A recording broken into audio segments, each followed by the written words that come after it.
This is Pastor Tim Brewer coming to you once again from Lomita and Bend United Methodist Churches small churches in the Central Texas area. We are bringing you the podcast about the basic themes, general themes of the Bible, thinking that if you understand the general themes, it will make it easier for beginners to understand what they're reading. The Bible is a complicated book. We need some kind of framework by which we can read and understand it. The Bible is probably best studied in groups, and so I would encourage you to study in groups. But today our topic is worship. Worship is the basic coming together of Christians. Worship started way back in the ancient times with the Jews who came out of Egypt. They probably didn't worship there in Egypt. They were not allowed to. But as they were in the wilderness, they carried the tabernacle with them, which was God's presence. Aaron became the chief priest who led worship. Aaron was Moses' brother. And they led the people in worship in the wilderness. The first temple was built by Solomon generations later as a place of worship.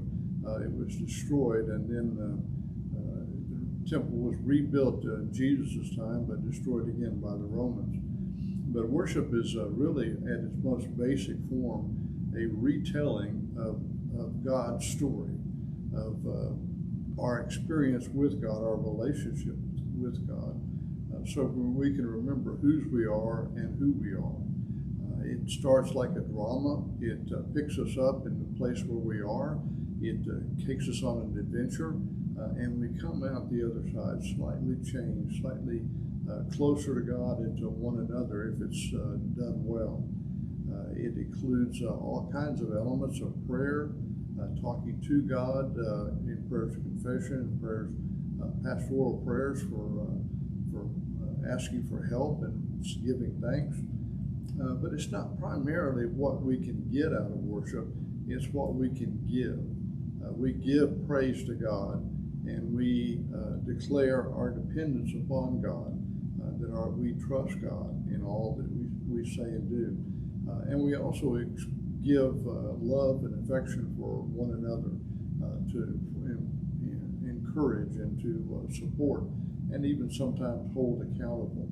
And then central to that is our worship is the Scripture. The Bible is the foundational book of the church. It's where we hear our story, that we are shaped by the Bible. The worship can also include communion, which is a meal with Jesus. It has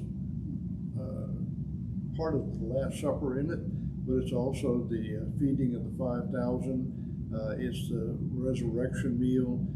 It's the wilderness experience of the Hebrews as they received the manna. It's Abraham and Sarah giving bread to the 3 people that they come to visit that turned out to be angels. It's a communal meal which God nurtures us and feeds us, not only body but also soul. So it's very hard. The worship is changing us. After the temple was destroyed, the synagogue became the central part of worship, where before it had been a place where scriptures were read and discussed. It became the place of worship.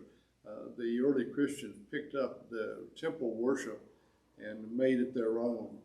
They used the book of Psalms as the hymnal, just like the Jews did. But they developed their own song and their own way of doing worship.